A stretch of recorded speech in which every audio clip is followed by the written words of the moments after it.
রাজনৈতিক দল হিসাবে আকারে ছোট, তারা জোটভুক্ত হয়ে নির্বাচন করতে চায় যাতে কিছু সিট তারা জিততে পারে।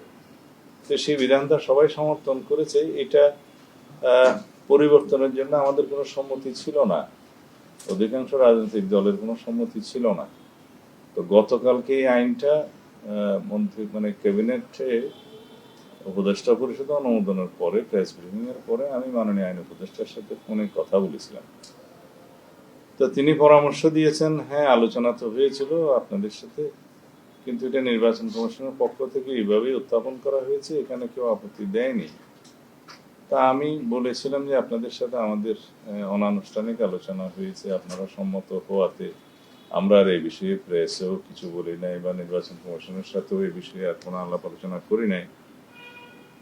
কিছু কিছু দলের পক্ষ থেকে বিভিন্ন সময় প্রেসে বলা হয়েছে, আমরা আশ্বস্ত ছিলাম অনেকটা। কিন্তু এখন যেভাবে সংশোধনীটা ক্যাবিনেটে পাশ হয়েছে, কয়দিন পর অধ্যাদেশ আকারে পাশ হবে, সেটা হলে যারা জোটভুক্ত হয়ে নির্বাচন করতে চাইবেন, অনেক ছোট দলগুলো, এটা আমি কাউকে অসম্মান জানানোর জন্য ছোট দল বলছি না, এটা রাজনীতির মাঠে আকারে ছোট বড় অনেক দল থাকে যাদের জনসমর্থনের ভিত্তিতে এটা বলা হয়।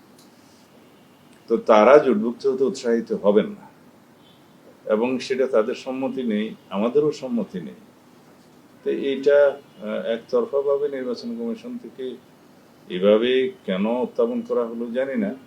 কারণ আচরণবিধি এবং আরপিইউর বিষয়ে আমাদের কাছে খসড়া ইয়ের উপরে, অধ্যাদেশের খসড়ার উপরে মতামত চেয়েছিলেন নির্বাচন কমিশন, আমরা জানিয়েছিলাম।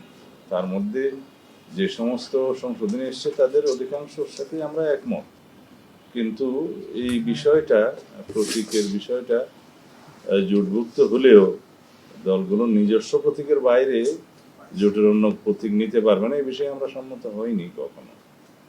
এটা আমার মনে হয় এটা আমাদের একটা সুষ্ঠু রাজনীতির সাথে, নির্বাচনের সাথে এটা পুনর্বিবেচনা করা প্রয়োজন।